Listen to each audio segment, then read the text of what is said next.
Audio Jungle.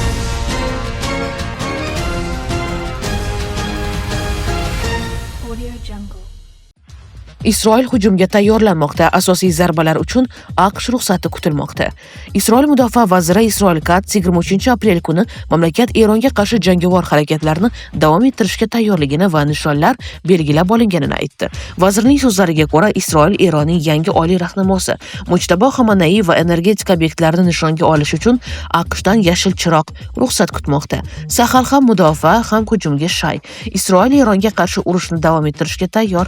Isroil armiyasi mudofaa va hujumga shay holatda, nishonlar esa belgilab olingan, deydi Katz. Uning ta'kidlashicha, Isroil birinchi navbatda AQShning ruxsatini kutmoqda. Bu ruxsat Isroilni yo'q qilish rejasining tashabbuskori bo'lgan Xamanaiy sulolasini va Eron terrorchi rejimi rahbariyatining barcha vositalarini butunlay yo'q qilish uchun zarurdir. Eron tosh davriga qaytariladi. Katz Isroilning keyingi rejalari haqida gapirar ekan, Eronni zulmat va tosh davriga qaytarishga va'da berdi. Buning uchun markaziy energetika va elektr inshootlarini portlatish hamda milliy iqtisodiy infratuzilmani parchalab tashlash rejalashtirilganini aytdi. Bu galgi hujum avvalgilaridan farq qiladi va halokatli bo'ladi.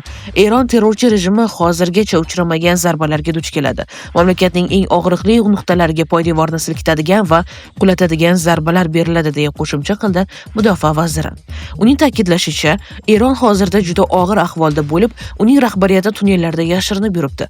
Shunga qaramay ular g'alaba qozonayotganini e'lon qilmoqda. Livandagi Hizbulloh va G'azodagi Hamas kabi Eron rejimi ham aholi to'layotgan og'ir badal haqida qayg'urmaydi. Ular faqat o'zlari omon qolishini o'ylaydi, lekin bu ham kafolatlanmagan, deydi Isroil Katz.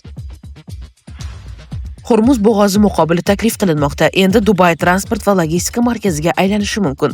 Dubaydagi Zniera arxitektura byurosi Birlashgan Arab Amirliklari uchun Hormuz bo'g'ozini aylanib o'tish imkonini beruvchi yangi strategik suv koridori konseptini taklif qildi.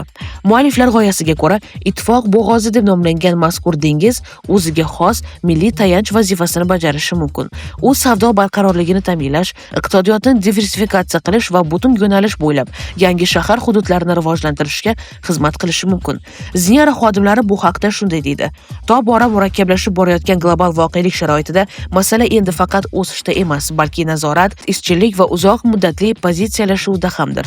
Biz Zniera jamoasi dizayn bunday darajada ham muhim rol o'ynay oladi deb ishonamiz. U nafaqat shaharlar, balki butun boshli davlatlarning strategik kelajagini shakllantirishda ham ishtirok etishi mumkin.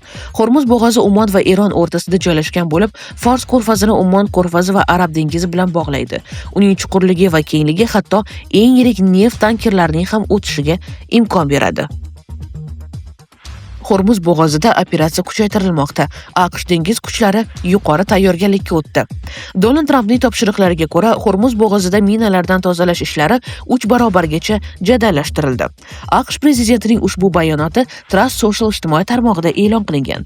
Ma'lumotlarga ko'ra, AQSh harbiy dengiz kuchlariga bo'g'oz hududida minalarni joylashtirishga uringan har qanday kemaga nisbatan qat'iy choralar ko'rish, jumladan ularni yo'q qilish bo'yicha ko'rsatma berilgan. Trampning ta'kidlashicha, mina tozalash ishlarini olib borish sur'ati sezilarli darajada oshirilgan va operatsiya odatdagidan 3 baravar tezroq amalga oshirilmoqda.